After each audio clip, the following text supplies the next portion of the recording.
que eu venho fazendo, que eu comecei a fazer, que eu não tinha me dado conta disso, foi estudando a neurose obsessiva na sequência, né, dos casos clínicos do Freud, que eu me dei conta disso. Isso é muito importante eu começar hoje falando, a propósito da questão da culpa e do superior. É óbvio que existe uma ideia, né, de que a neurose obsessiva ela é, digamos assim, exemplar para falar da questão do sentimento inconsciente de culpa. Falar da questão do supereu. Mas, até fui lendo esse livro maravilhoso, As Vozes do Supereu, da Marta Gerês, isso é uma preciosidade, esse livro. Eu me dei conta, eu fui atrás das fontes em Freud e em Lacan que ela oferece, e eu me dei conta que não é verdade. Não é verdade que a gente possa colocar essa etiqueta no pobre do obsessivo, entende? De que ele é aquele que... Não. O supereu, eu já venho falando sobre isso desde que eu comecei a trabalhar a questão do supereu, ele é estrutural. E, portanto, se ele é estrutural, não se trata de privilegiar esta ou aquela neurose. Concordam? O problema é o modo como o obsessivo lida com a questão do superior.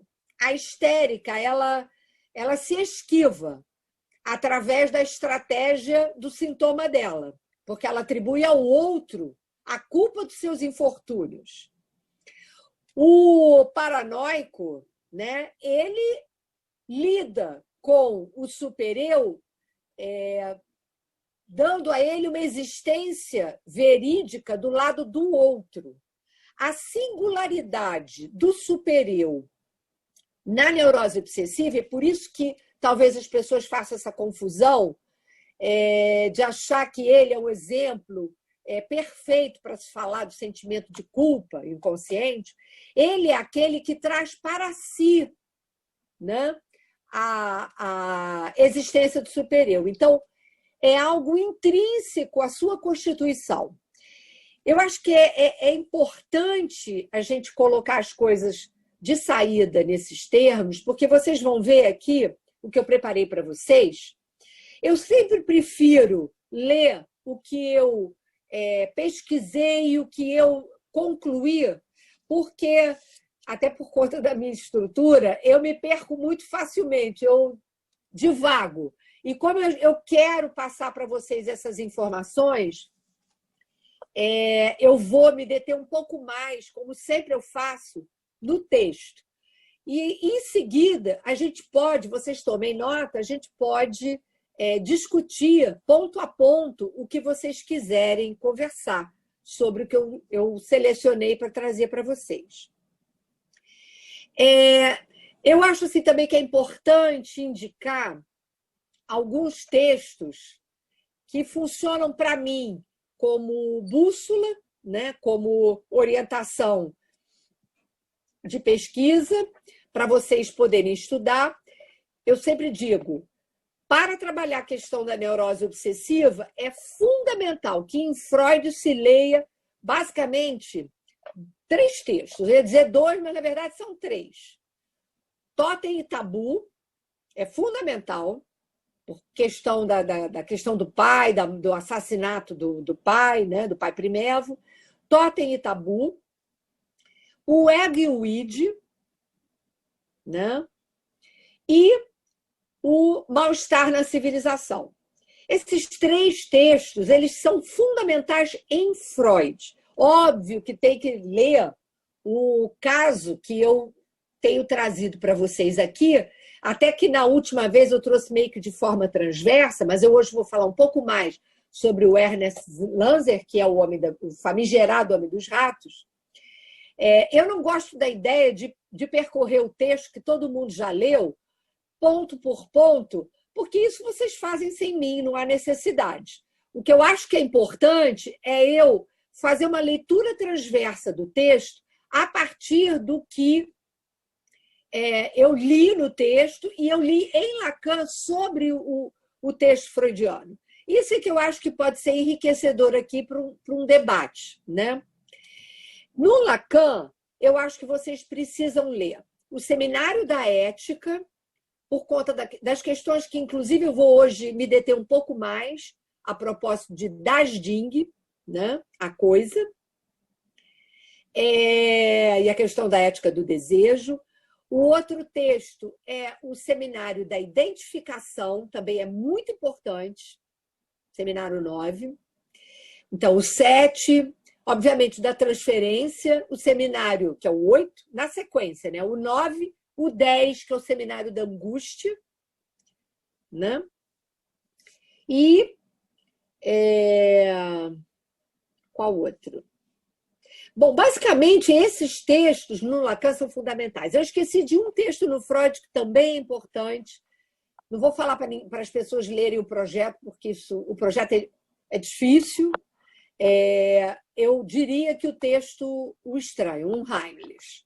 Mas, na verdade, um Heimlich digamos assim, uma varinha mágica para a gente trabalhar muitas questões da clínica, né? Ele é um texto básico para se trabalhar questões eminentemente clínicas. Dos comentadores de Freud e de Lacan, sobretudo de Lacan, eu coloco em primeiro lugar a Marta Gerês, porque é uma maravilha. Os dois textos, um é esse As Vozes do Superior, o outro não está aqui comigo, mas eu posso falar da próxima vez, que também ela vai trabalhar a questão do superior. O outro é o livro do Melman sobre neurose obsessiva, que é um livro primoroso, eminentemente clínico. Qual outro? Bom, aí vocês já têm muito material para vocês trabalharem esse caso clínico, né? Então, eu acho que é importante começar falando que foram necessários muitos e muitos anos para o Freud, na verdade, desde 1896, né, quando ele começou a perceber que tinha alguma coisa aí relacionada à questão da culpa, relacionada à questão do superior, sem nomear, né, essas figuras. Ele teve que fazer um trabalho muito grande para ele se dar conta que 3 elementos estão na base da constituição do supereu. Então, eu estou falando não só na neurose obsessiva, mas do supereu estrutural. São essas: a questão da linguagem, a questão do desamparo e a necessidade-demanda, né, em relação ao outro, né? Esses 3 elementos, eles são constitutivos dessa, a gente pode chamar essa entidade que ele nomeou de superior, né? O que é, na verdade, o superior? Aí vamos lá para o texto do Heimlich. Ele vai dizer que é a mais íntima exterioridade, né? Na verdade, ele quem? Lacan diz isso, é a mais íntima exterioridade. Por que Freud nomeia esse Heimlich? É o primordial, né? Igual também é primordial. Verdrango,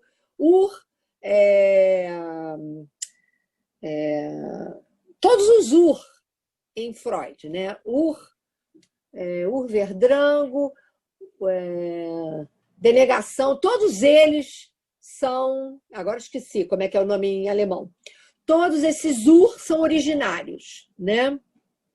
E Unheimlich quer dizer o estranho ao mesmo tempo familiar, porque vem do Freim, que é familiar, né? Então, na base de tudo isso, na base dessa estrutura constitutiva do supereu, o que a gente tem? A gente tem Das Ding, né? Das Ding entendido como esse impossível, o que é traumático, o real idêntico a si mesmo, e que a gente pode chamar da coisa freudiana, né? Assim como para Lacan o objeto A é um grande achado e ele é resto metonímico de Das-Ding, a gente vai poder pensar um pouco melhor o que isso quer dizer.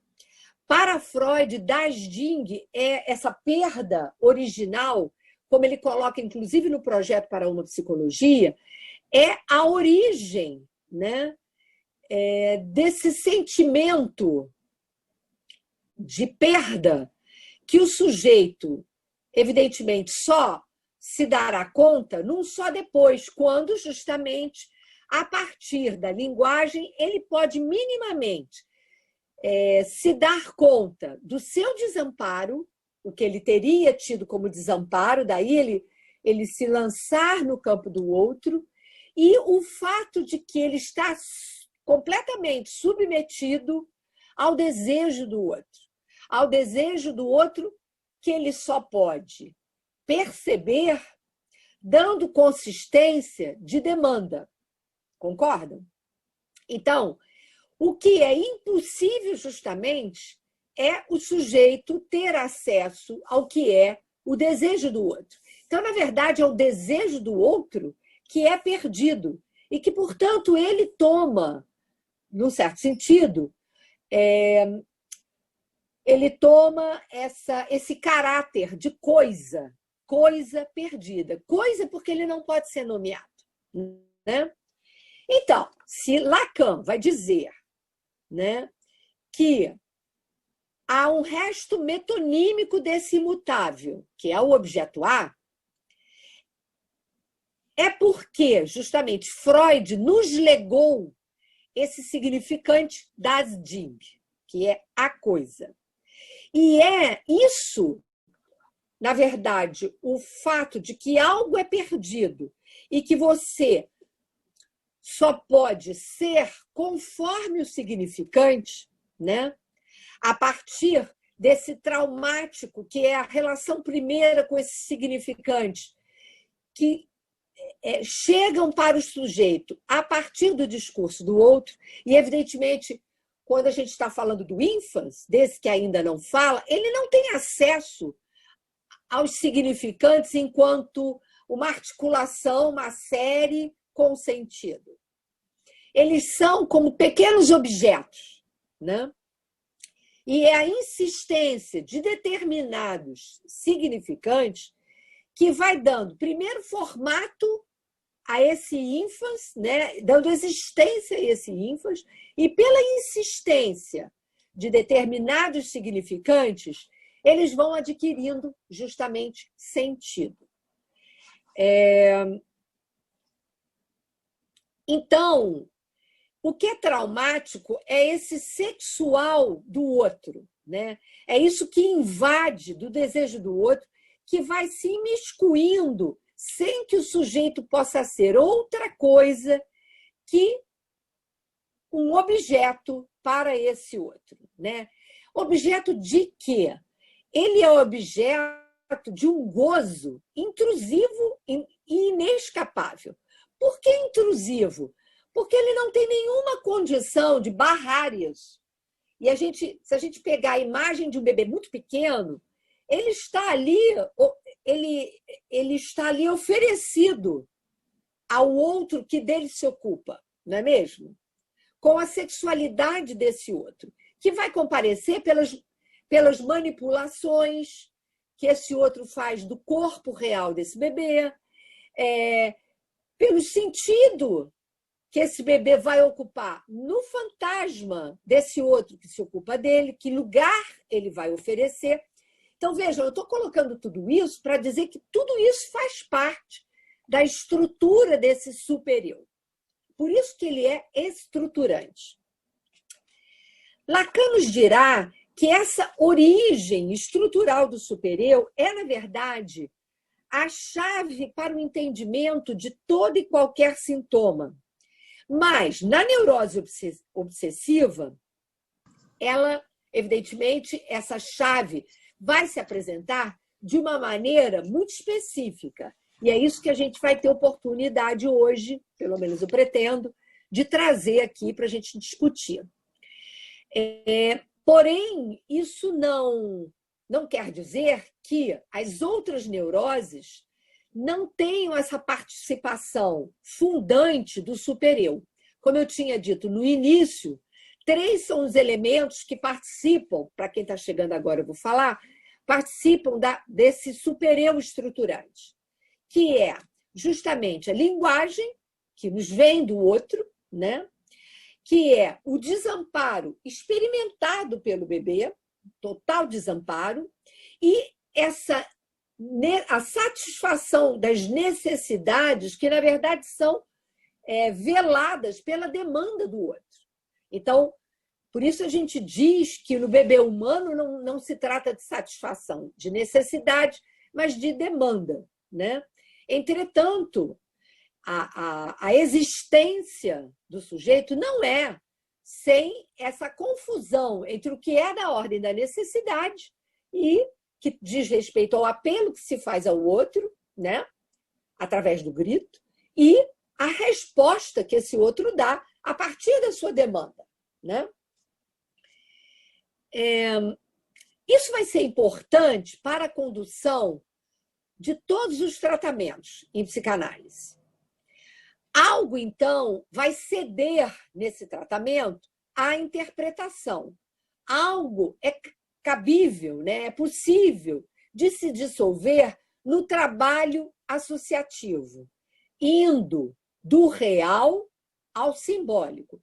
Do real, que comparece através da sintomática de cada sujeito, né? A simbolização desse real.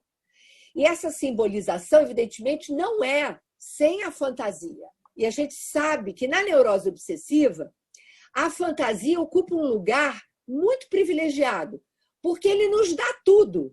A única coisa que ele recusa oferecer, o obsessivo, é a sua fantasia, né? Então, nem tudo pode ser simbolizado, isso também a gente já sabe, né? Como bons lacanianos. E onde isso não pode ser simbolizado, o que vai irromper justamente, o que vai comparecer, é o traumático, que vai desfazer toda a cadeia associativa. Quer dizer, o sujeito vai associando, até que ele esbarra em alguma coisa que o emudece, né? E que tem a ver com esse ponto do traumático, com o sem palavras, com o isso, digamos assim. Esse inassimilável da repetição compulsiva se impõe nesse ponto, onde o simbólico vai ratear. E é por isso que, às vezes, na análise, é muito interessante a gente pensar clinicamente nessa questão. O sujeito vai de associação em associação e, quando ele começa, e é óbvio que ele não se dá conta disso, pelo menos não necessariamente conscientemente, ele toca, né? É como se ele estivesse caminhando num terreno minado e, de repente, ele toca no lugar onde existe alguma coisa que ele percebe, mas ele não sabe o que é. E o que acontece nessa situação? Sem nenhuma palavra que possa representá-lo do lado do outro, o sujeito sintomatiza.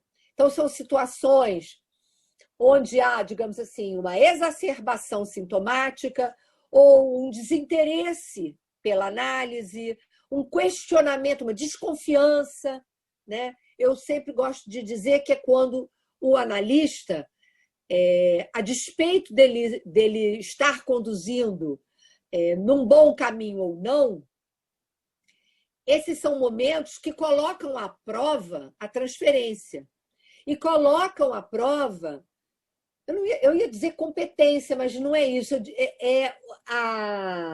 o manejo, né, que o analista precisa ter para seguir, fazer com que esse sujeito siga no processo associativo, né?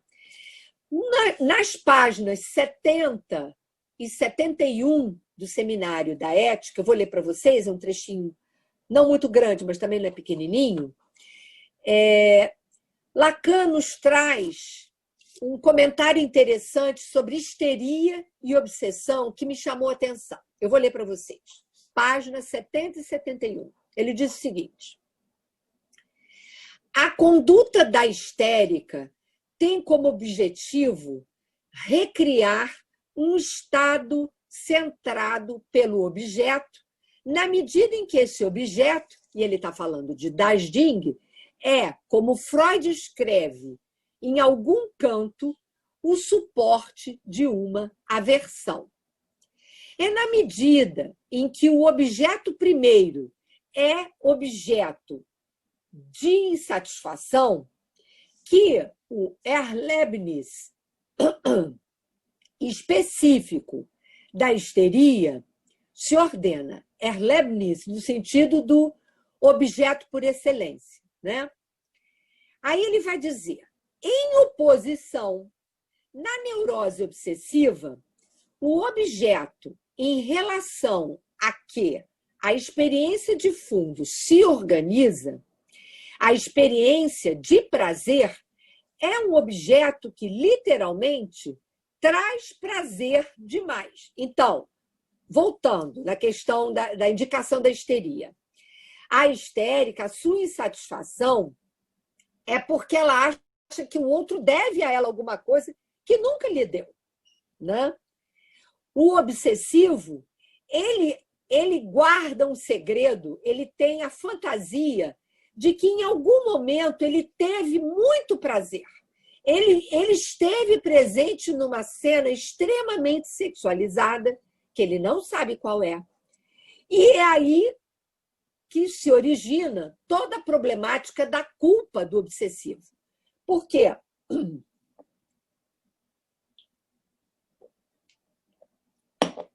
Porque, diante dessa percepção, né, de uma proximidade muito grande da situação prazerosa, ele tende a se esquivar, porque justamente o que está em jogo aí, se ele esteve presente numa situação extremamente sexualizada, é porque ele, de algum modo, né, nessa situação, ele cometeu algum tipo de crime.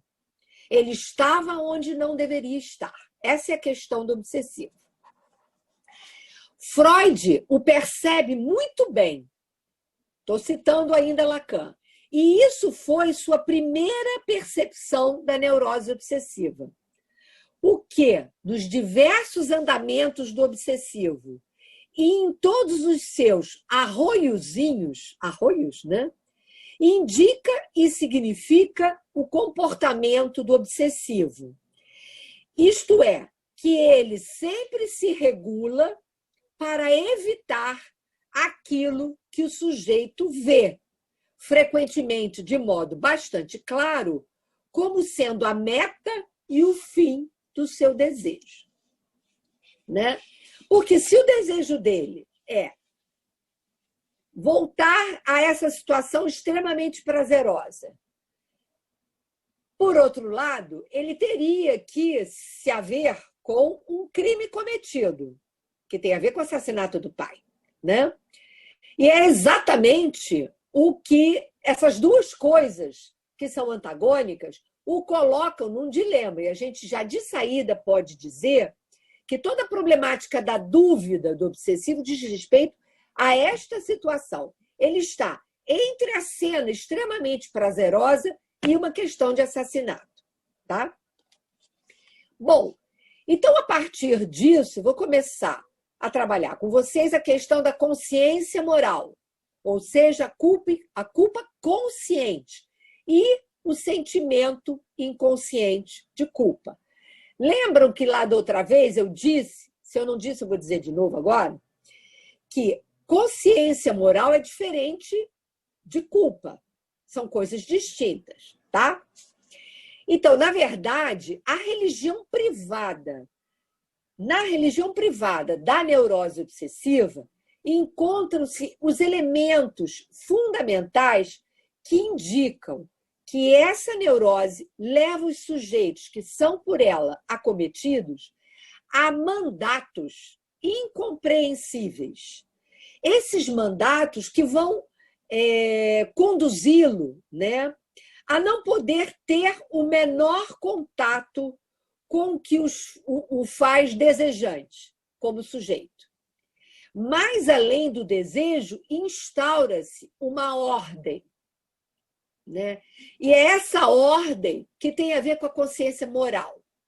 Há um impedimento lógico aí, volto a dizer para vocês, os 3 elementos fundantes do super-eu estrutural, a questão da linguagem. Então, há algo que é da ordem, né, moral, que ele encara por uma via moral, né? Contar, recontar, lavar as mãos sem parar, verificar se efetuou certas ações corriqueiras, inúmeras vezes, enfim, são infindáveis os exemplos que poderíamos dar. Mas vamos tomar Ernest Lanzer, o nosso personagem aqui, oferecido pelo Freud. Ele vai nos oferecer a oportunidade de trabalhar a questão que nos interessa aqui de forma bem clara. As questões que atormentam esse sujeito só puderam ter uma leitura clínico-teórica elucidada quando, no texto de 1923, O Ego e o Id, Freud esclarece o nó entre culpa, Édipo, tentação do desejo e castigo.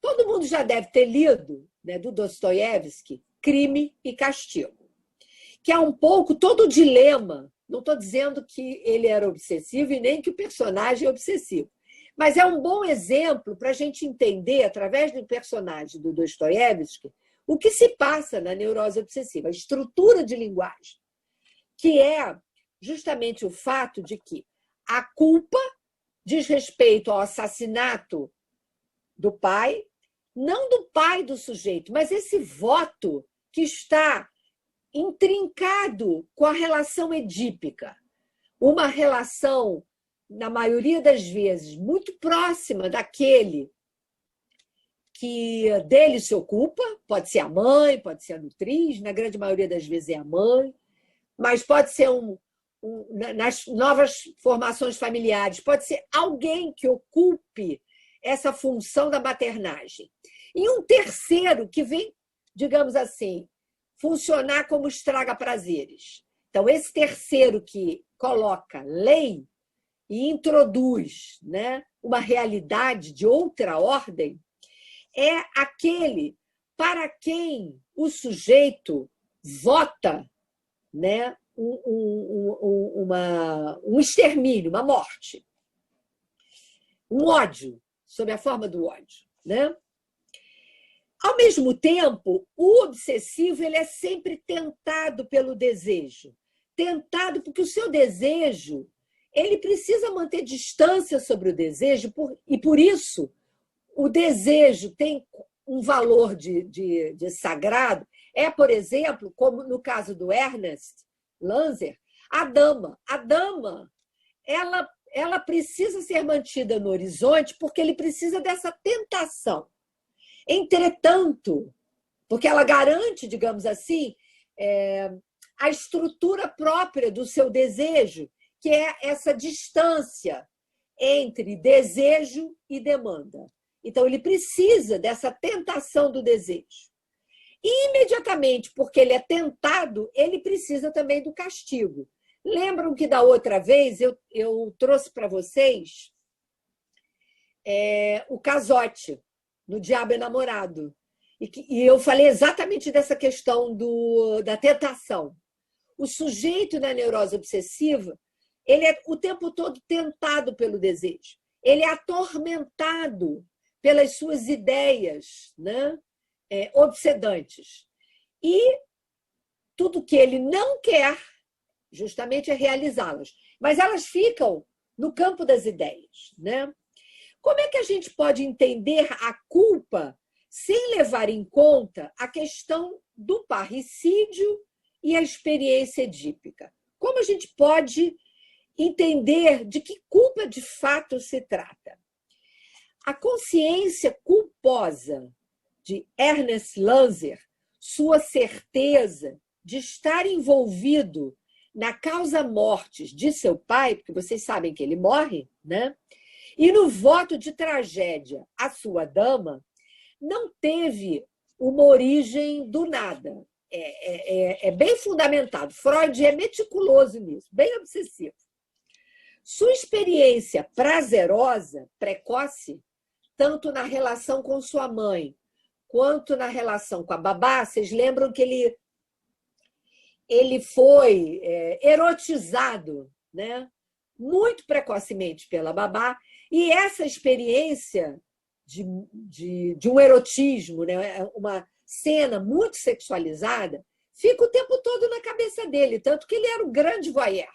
Ele adorava, ele imaginava situações com as mulheres sempre muito floridas, digamos assim, do ponto de vista sexual, né? Então, essa situação de uma experiência prazerosa, precoce, tanto com a mãe quanto com a babá e depois as outras funcionárias e tudo mais, atestam essa tentação incestuosa e, consequentemente, a necessidade de um castigo, né? E aí tem toda a problemática, porque a cena dos ratos, que nós vamos chegar lá, a cena dos ratos, ela vem, na verdade, dar consistência a algo que esse sentimento inconsciente de culpa já estava lá. Simplesmente a cena dos ratos, ela confere consistência, imaginário, simbólica para aquilo que estava recalcado, né?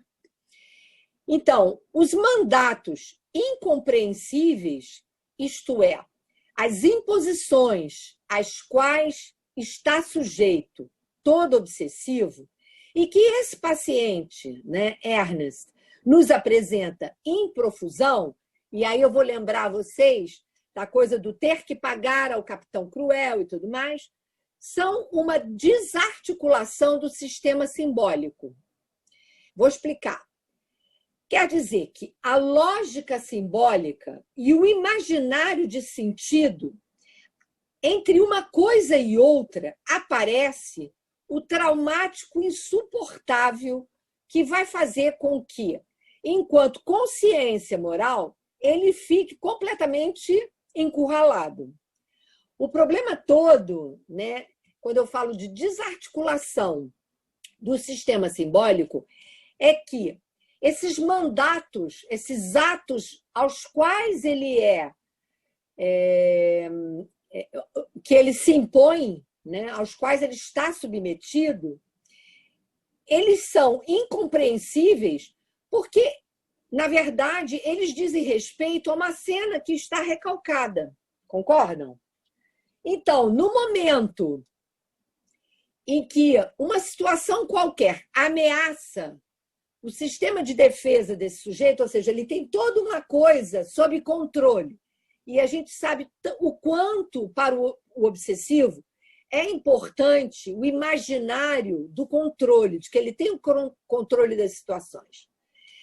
Mas o tempo todo, felizmente, né, a vida quebra, né, essas arrumações que a gente faz na vida, sejam elas quais forem.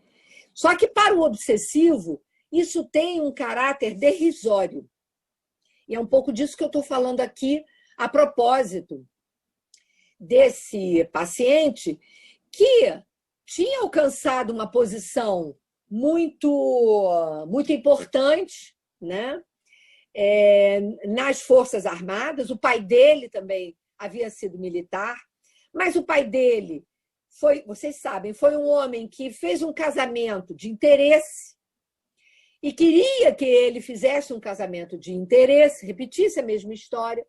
Ele sabia que o pai era um fanfarrão, era um jogador, tinha uma dívida muito grande, e ele, por culpa desse voto de morte em relação a esse pai, ele carregava sobre ele essa dívida do pai.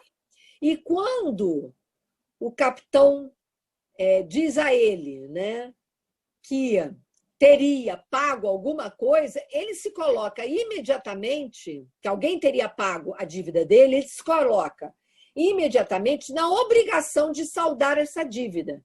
E aí o capitão fala, né, do tal castigo do rato. E vai ser interessante porque a gente vai chegar num ponto bem bacana para a gente entender o que está por trás desse significante rato. Porque isso também eu preciso dizer, e Freud explora isso nesse caso clínico. Antes ele já havia falado bastante sobre neurose obsessiva, mas esse caso dá de bandeja para ele elementos muito óbvios que dizem respeito a essa estrutura de pensamento, né? E ele se serve muito bem para falar do que acontece com esse paciente, a evolução do caso clínico, e, na verdade, ele nos diz onde ele come mosca, também vou falar isso hoje, espero, na transferência, né? Mas a gente vai chegar lá. Enfim. Então, o que são esses elementos traumáticos que são insuportáveis ao eu do obsessivo? A gente pode dar alguns exemplos. As autocensuras transformadas que emergem do recalcado e estão referidas a um ato sexual na infância desconectado de atribuição moral. Porque lá na infância, o fato dele ter tido enorme prazer, né, de ficar ali chupando o seio da babá, ou sendo manipulado pela babá, ou sendo extremamente acarinhado por sua mãe e tudo mais, essas cenas de prazer, evidentemente lá, elas eram desprovidas de qualquer senso moral, não é mesmo? Entretanto, isso fica registrado, e não só depois, nos atos que ele se vê compelido a cometer, por exemplo, ter necessidade do coito a tergos com as mulheres, numa insistência de frequentar prostíbulos. Tudo isso vai trazer de volta algo que estava recalcado e que comparece, portanto, de forma estranha. Ele tem que repetir, mas ele não sabe por quê ele repete essas cenas, né? Então, ele tem um senso moral, isso acontece só no privado. No público, ele é incapaz de colocar em questão essas práticas, né? Então, uma situação na atualidade da vida desse neurótico faz com que, regressivamente, ele experimente algo da ordem do prazer que ele teria tido, fazendo ter que repetir o mesmo ato inúmeras vezes. São atos esvaziados de sentido.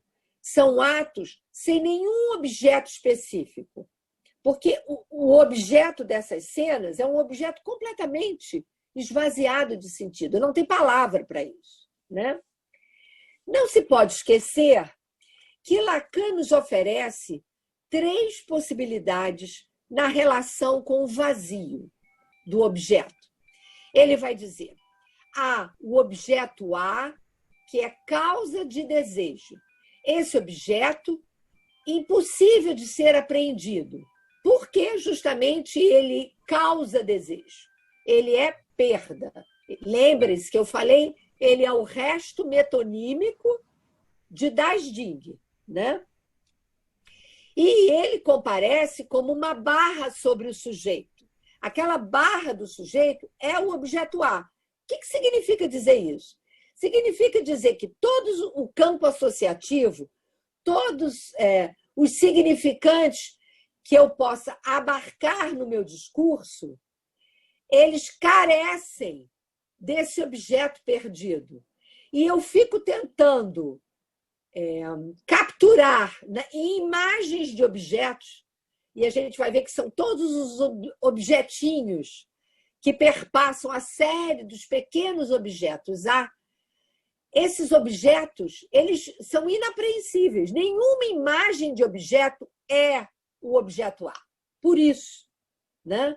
Porque lá, na apreensão primeira da imagem do sujeito no espelho, aquilo que, onde ele se constitui como sendo, aquilo é ilusório, um ilusório necessário. É simbólico e imaginário. Mas o que falta ali? O real. O real é exatamente esse fosso entre a experiência que o bebê pequeno, né? Ele experimenta como corpo despedaçado e essa imagem que o espelho do outro lhe devolve, não é mesmo? Essa imagem que tem um contorno, que tem forma, que tem consistência simbólico-imaginária. Então, o objeto A, causa de desejo. O outro é o próprio significante falo, que representa a falta do objeto A. E essa falta do objeto A, desculpa, do objeto da Jing, ela é conferida como o menos fi. O menos fi é chato, porque eu sei que tem gente aqui que não é familiarizada, eu vou falar de outra maneira. Como eu posso dizer? Na relação da criança com o outro, ela recebe desse outro alguns significantes, é como se fosse uma bússola que vai orientando a criança no mundo dos objetos. O mundo dos objetos é o mundo que a gente conhece. Então, a primeira coisa que ela recebe, o primeiro menos fi que ela recebe, o primeiro vazio, portanto, simbólico que a criança recebe é o nome próprio. O nome próprio é um vazio. Mas, pela relação que a criança tem com o seu próprio nome, a partir da relação que ela tem com aquele que dela se ocupa, com aquele que lhe oferece amor, com aquele que lhe dá lugar e, portanto, existência, ela dá um sentido a isso. Meu nome, eu me chamo João das Couves, João, porque João era um ator de cinema. E das Couves, porque é o nome da minha família. Sei lá por que se chama das Couves, né? Não poderia ser do repolho, mas é das Couves. Então, veja, há aí, de cara, uma dicotomia. O nome, facilmente, um pai, uma mãe, pode dar um sentido. Você recebeu esse nome, que é o nome do meu tio. Você se recebeu esse nome porque é o nome de um grande amigo nosso, ou porque é o nome de um avô distante. Entretanto, o patronímico é sempre o grande enigma, ele é perda. Porque nem esse que nomeia, sem saber o que ele nomeia, né, tem clareza da origem desse nome. Então, essa origem de cara é perdida. Vocês entendem um pouco como é a questão do campo dos significantes e a questão das imagens dos objetos? É um pouco isso. É aí que se estrutura a fantasia para o sujeito. E, ao mesmo tempo, essa articulação de coisas tão distintas, mas que podem se articular, isto elide o real da experiência do sujeito. É um pouco disso que eu estou falando aqui, a propósito da... Oi? Desculpa, só para avisar que faltam 10 para as 8, tá? A senhora pediu para avisar. Então, eu vou correr aqui. Então, eu vou falar dos três, da relação com o vazio, do objeto, as três possibilidades de vazio. O objeto A, causa de desejo, o falo significante, que representa a falta de objeto, e os objetos pulsionais, que fazem da série dos objetos perdidos. Isso o Lacan vai nos falar em 62 e 63. Na transferência, o trabalho analítico consiste em levar o sujeito dos objetos pulsionais ao objeto perda. Por que eu estou falando dos objetos pulsionais? Porque os objetos pulsionais são olhar, voz, fezes e seio. São os 4 principais. Mas existe toda uma outra série de objetos pulsionais, tá? Por isso, Lacan, ao inventar o objeto A, pretendeu dar uma solução ao impasse freudiano, a propósito do sentimento inconsciente de culpa, que, longe de ser privilégio da neurose obsessiva, como eu falei no início, é mesmo o que se manifesta nas 3 respostas à perda de Dasdink. Quais são as 3 respostas? As estruturas, ou melhor, os estruturados: neuroses, psicoses, perversões. A fantasia é, sem dúvida, uma tentativa de resposta ao enigma do desejo do outro. Sempre uma resposta fracassada, porque se assim não fosse, não se teria sintoma. Os objetos pulsionais, ao contrário do objeto A, causa de desejo, tomam, cada um deles, o sentido dado na relação do sujeito com seu outro. Era um pouco isso que eu estava querendo dizer.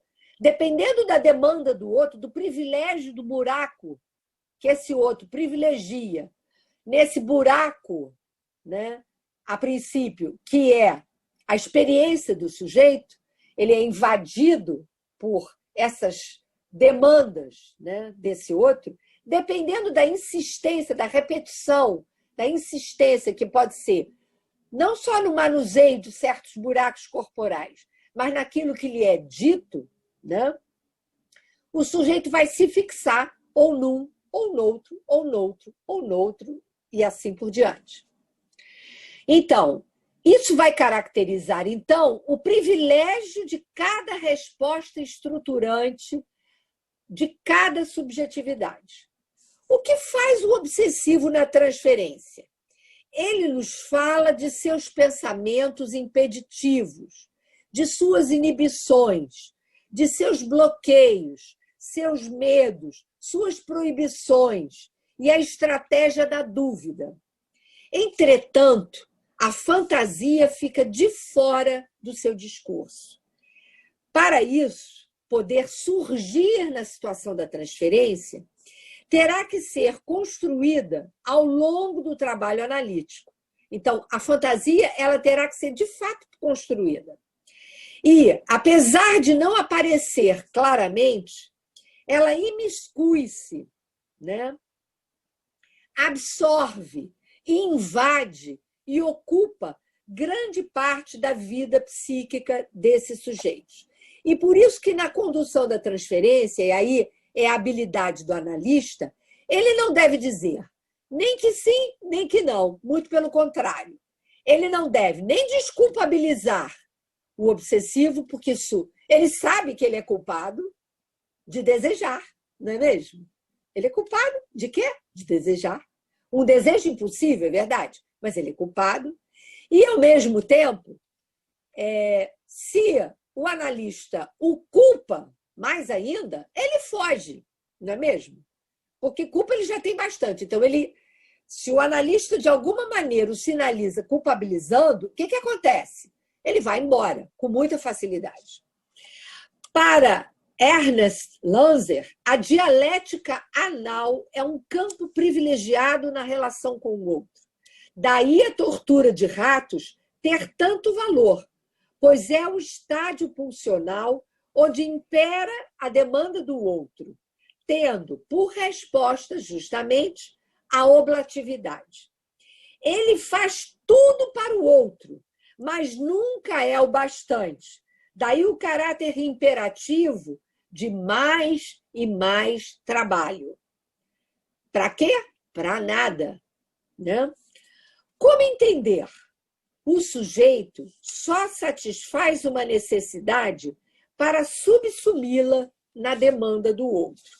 Ou seja, uma necessidade anal, sempre anal.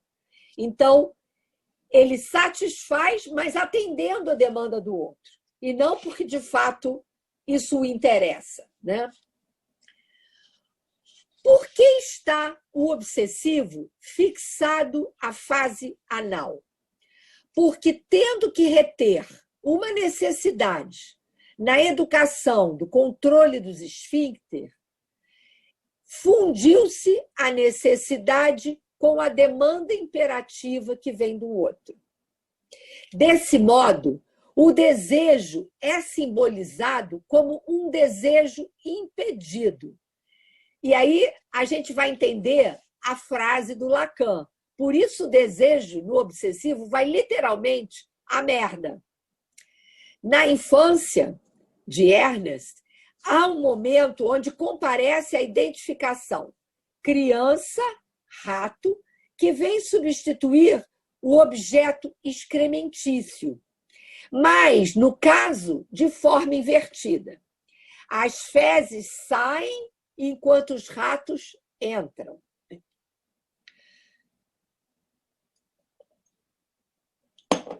Já estou terminando. Ao morder a empregada, seu pai lhe diz algo que soa como uma severa reprimenda. Sua resposta furiosa é também injuriosa e coloca os objetos do uso cotidiano em posição de impropérios. Vocês lembram bem dessa cena, que ele xinga o pai de sapato, mesa, tudo que...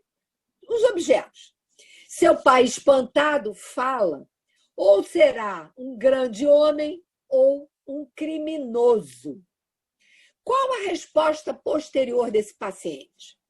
Torna-se um criminoso, claro, na sua fantasia, devendo ser punido por desejar a morte do pai. O que ele é na realidade? Um grande covarde, porque justamente o que ele não faz é botar em jogo o seu na reta. Qual é o seu? Não é o ânus. O seu é o seu desejo, fazer valer o seu desejo de sujeito. Tudo que é dito na transferência desse sujeito ou desses sujeitos está articulado à fantasia e não ao plano da realidade. Daí a enorme delicadeza na condução do tratamento desses sujeitos.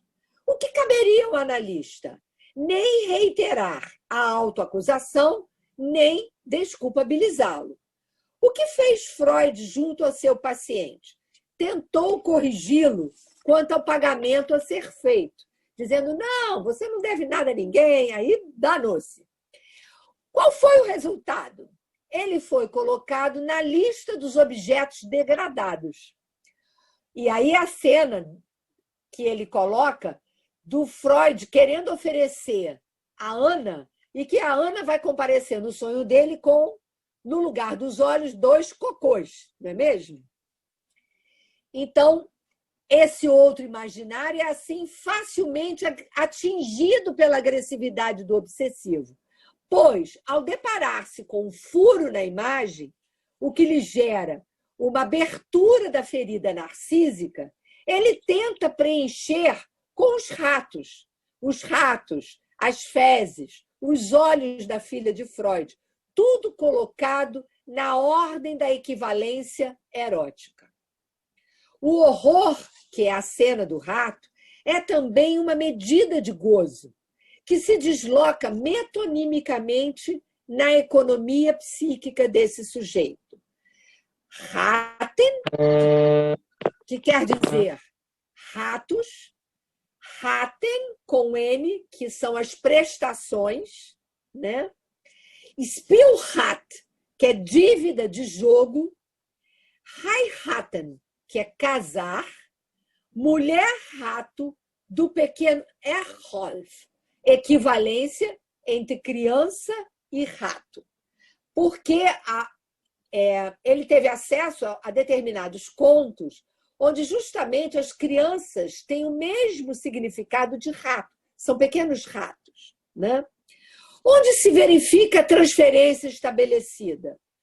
No pagamento a Freud, quando ele diz tantos ratos, tantos florinhos. Isto é, a moeda de troca. Eu te dou os meus florinhos e você me livra dos ratos. Mas, na verdade, como em toda análise de um bom obsessivo, ela discorre numa tentativa de degradação da alteridade conferida ao lugar do analista, cuja finalidade é transformá-lo em série de pequenos objetinhos, né?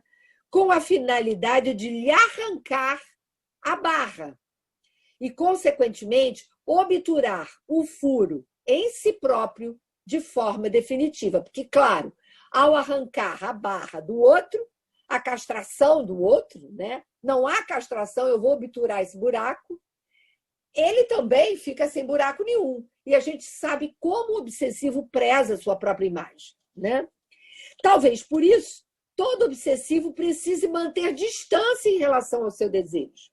Os ratos inscritos na subjetividade de Ernest são traços minêmicos do ponto de vista freudiano ou traços, rastros de gozo do ponto de vista lacaniano. O obsessivo se defende do desejo o tempo todo, mas ao fazê-lo, eis que a angústia aparece, pois o que não cessa de não se escrever não se reduz aos pequenos objetos alcançados. Daí o caráter compulsivo de seus atos. Eu vou parar por aqui, porque eu teria que entrar na questão da imagem especular e, definitivamente, nós não temos tempo para isso. Alexandre, pode abrir para quem quiser perguntar. Quanto tempo a gente tem de pergunta ainda? Então, mais 13 minutos. 3? 13.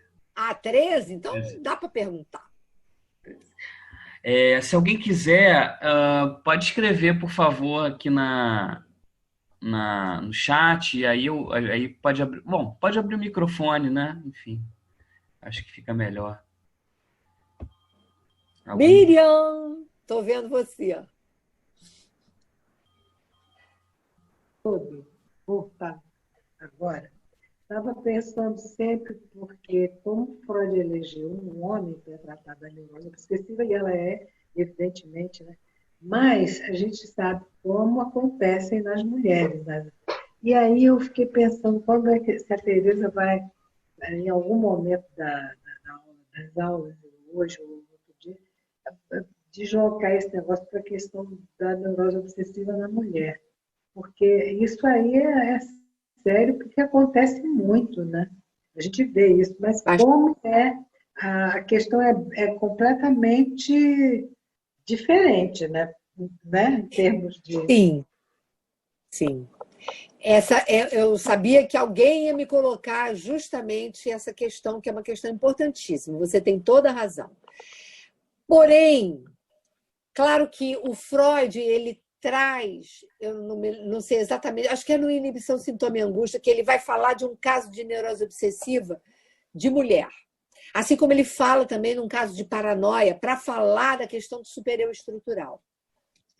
Porém, Lacan é que eu acho que se debruça de uma maneira mais clara a propósito da neurose obsessiva nas mulheres, particularmente no seminário, não me lembro agora se 4 ou 5, que ele vai tratar de um caso de neurose obsessiva em mulheres.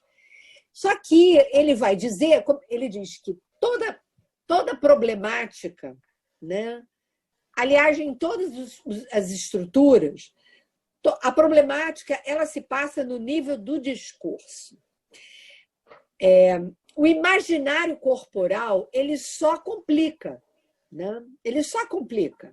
Porque o fato de alguém trazer no corpo um furo real não é nenhuma garantia, muito pelo contrário, de que esse sujeito está na posição feminina.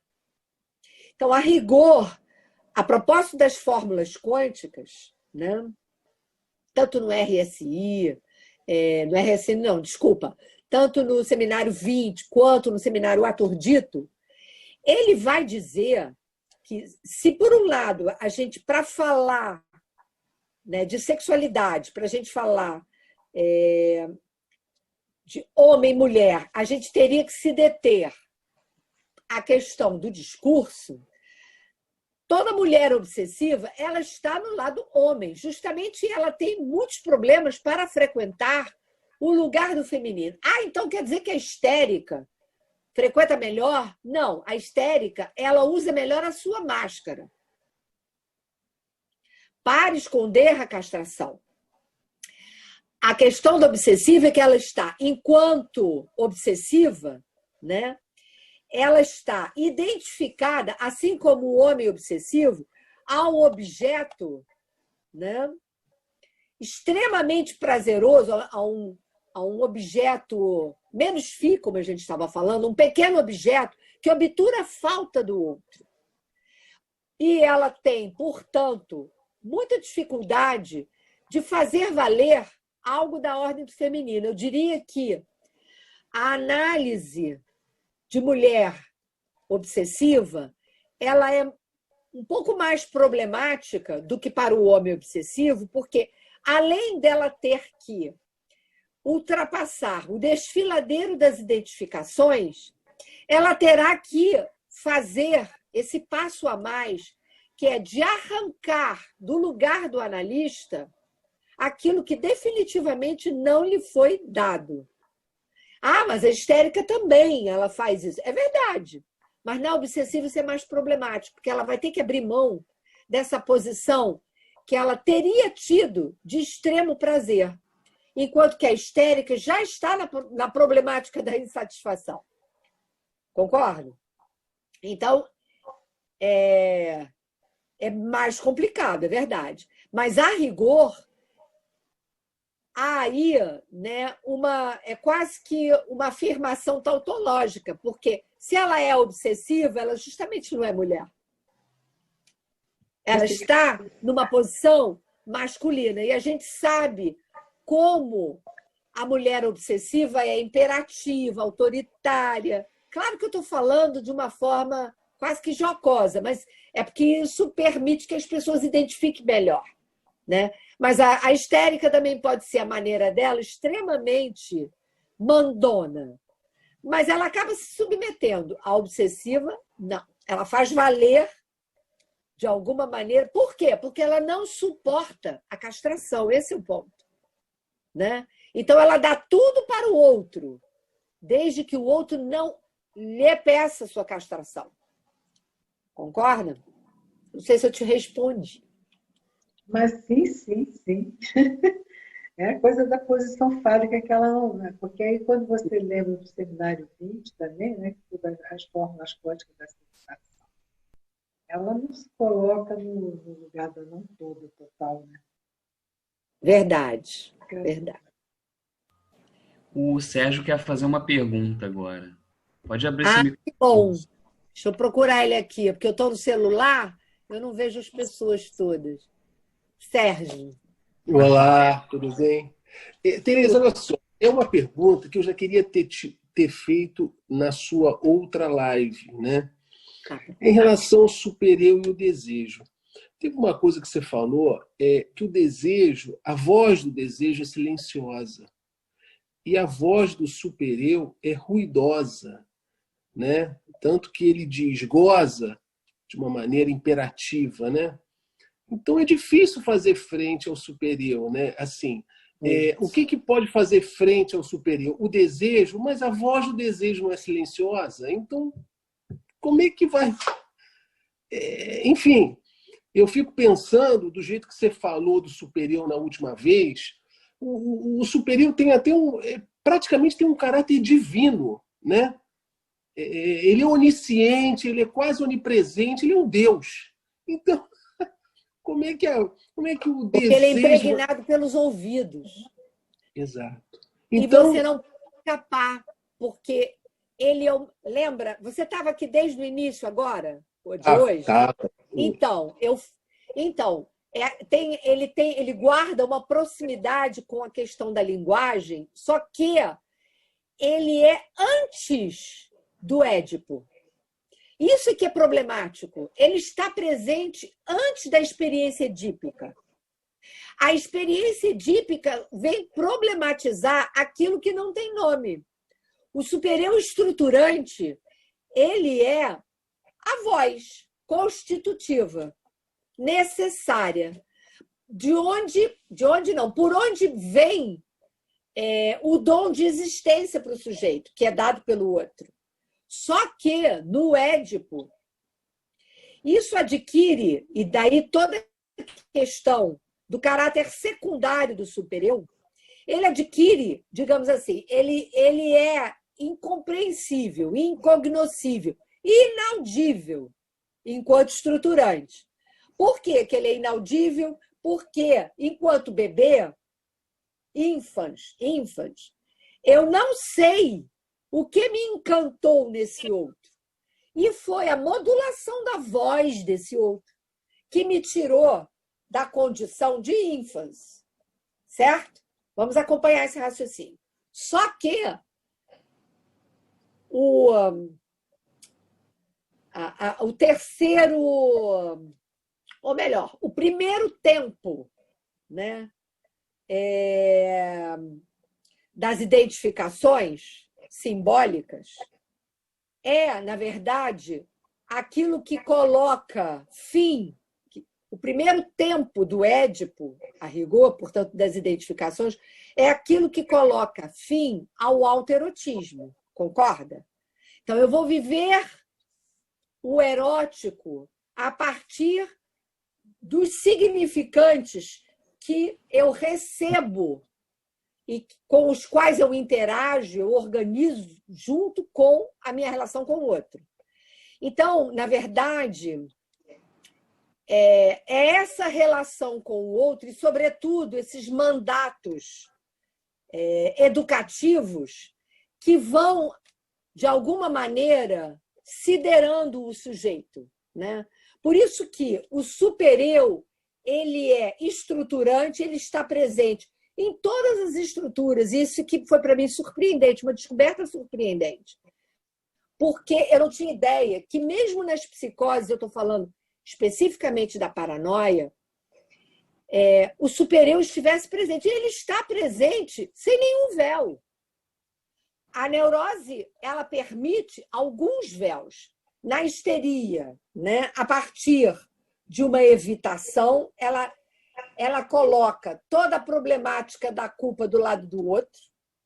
Ela não é culpada de nada, o outro que se vire, enquanto que o obsessivo assume toda a culpa. Então, é como se como você pudesse falar de dois supereus.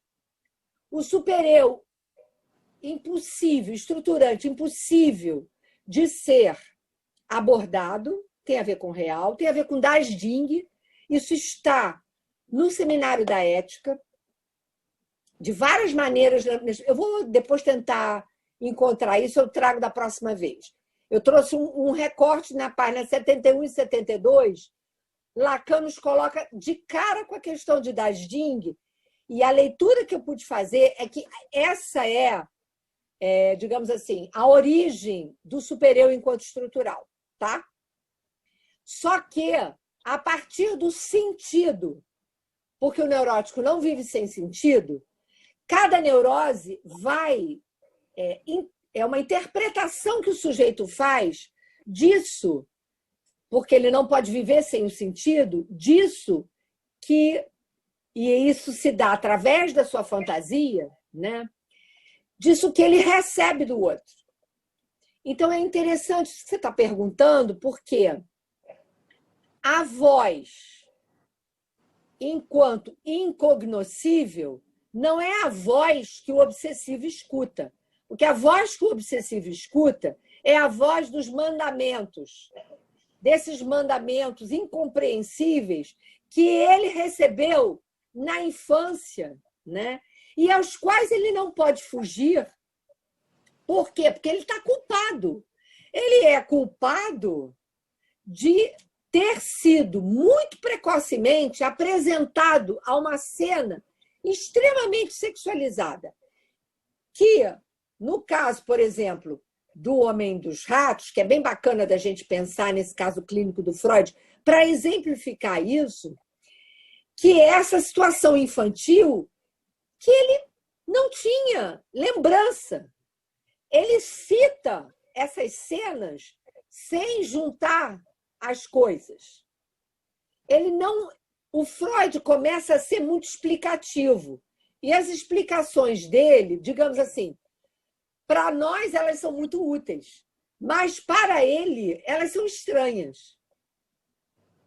Ao mesmo tempo, apesar dessa estranheza, elas dão a ele algum sentido para aquilo que ele sente, que ele percebe dele mesmo. Uhum. O problema é que Freud, não satisfeito, começou a desculpabilizá-lo. Né? Ao desculpabilizá-lo, ele degradou Freud. Freud ficou como mais um da série. Por quê? Porque ameaçou o lugar, né, conforto desconfortável, que é o do obsessivo. Ele vive tudo no mundo das ideias. Ele vive a violência, está tudo na fantasia dele.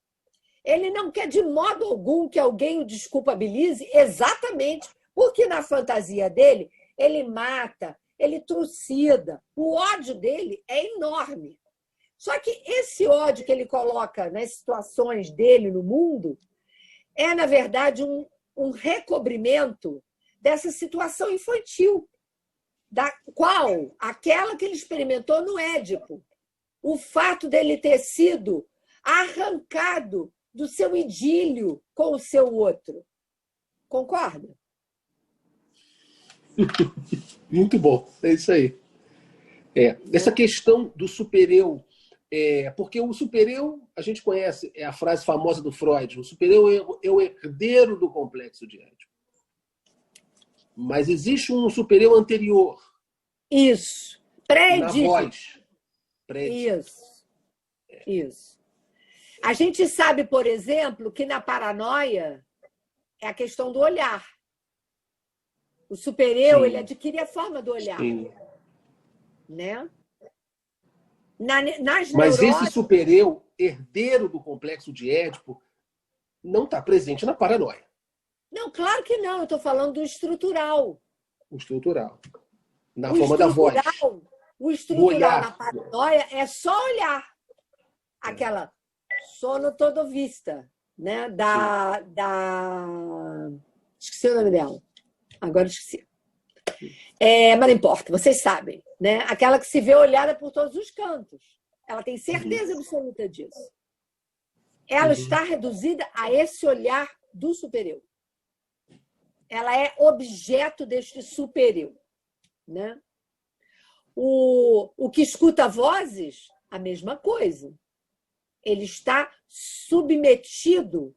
É uma posição extrema de autoerotismo, concorda? Que é o que comparece nas psicoses. É como se o sujeito retornasse a essa situação do autoerotismo. Por quê? Porque o outro não tem barra. Não é? Sim. E nas perversões, quem bota a barra no outro é o perverso, quando ele coloca o objeto, né, perverso, o objeto... Como é que se diz? Esqueci. O fetiche? O objeto do seu gozo. O gozo dele, na verdade, ele é gozado. Ele é o objeto que obtura a boca do outro. Né? De certo modo. Sim. Isso aí. Ótimo. Que bom. Muito bom. Porque eu achava, assim, e é isso que eu quero trazer, tanto no Hans, quanto nas perversões, que eu quero falar do Hans também, quanto nas perversões e nas psicoses, eu queria trazer esses elementos de distinção entre o que é o supereu estrutural e o que é o supereu efeito do Édipo, porque são coisas diferentes. Concorda? Sim. É isso que eu acho interessante, explorar essa diferença. Exatamente. Porque, por exemplo, nas perversões, não é que o perverso não esteja submetido à lei do significante. Ele está. Mas ele na verdade, ele e, sobretudo, ao nome do pai. Só que ele transforma o nome do pai em mais um significante. Ele coisifica, não é mesmo? Uhum. Por isso ele privilegia, né, esse gozo que ele estabelece na relação com o outro, transformando o outro, né, fazendo comparecer do lado do outro a barra que ele recusa nele, a barra da castração que ele recusa nele. Ao mesmo tempo, quando ele faz esse outro aparecer dividido, ele está no lugar do objeto. Concorda? E, aliás, essa é a estrutura da fantasia na perversão. Ele precisa que, e lendo Sade isso fica muito claro e muito caro, é fazer o outro comparecer na sua divisão que ele pode ter lugar na fantasia. Qual lugar? Lugar do objeto? Bom, eu acho que seria tema para uma outra aula, mas você falou da perversão e é interessante falar da perversão na neurose obsessiva. Ah, sim! Os pequenos atos transgressivos. Né? Vamos chegar lá. Vamos. E aí tem um livro importante para vocês lerem, vou botar já na fita também, que é O Inferno do Dever. Esse livro é primoroso. Ela vai falar de todos os caminhos da neurose obsessiva. Isso aí. Ótimo, Tereza. Muito obrigado. Ainda dá tempo de alguma pergunta? Tem uma pergunta aqui, mas eu mando para a senhora por escrito, que eu acho que não vai dar tempo mais. Já são 8h20. Pode pelo menos colocar em público aqui qual é a pergunta? Deixa eu ver aqui, peraí. E de quem é, né? É do Alan Davi Vasconcelos. Ele coloca aqui: o tempo de frustração ser, entre parênteses, no estádio do espelho, seria esse ponto traumático em que o sujeito obsessivo fixaria sua identidade estrutural? Vou ter que pensar nessa resposta, mas me parece que são 3 tempos. Como é que se diz? Que diz respeito à inibição, sintoma e angústia, o que é frustração, privação, castração. O que é traumático é exatamente essa estrutura, né, que Freud nos deu e que Lacan destrincha isso, quando ele fala do estado do espelho. Frustração, privação, castração, isto é que é traumático. O que é traumático é encontro com a perda. E, portanto, o velar essa perda, né, com qualquer outra coisa dá ao mesmo tempo a possibilidade do sujeito abordar esse buraco. Mas eu vou tentar responder essa pergunta mais detidamente por escrito, tá? Obrigada pelas perguntas, gente. Tchau. Obrigado, Tereza. Até a próxima. Tchau. Até a próxima. Bye, bye. Tchau. Tchau, obrigada. Obrigada. Valeu. Bye, bye. Bye.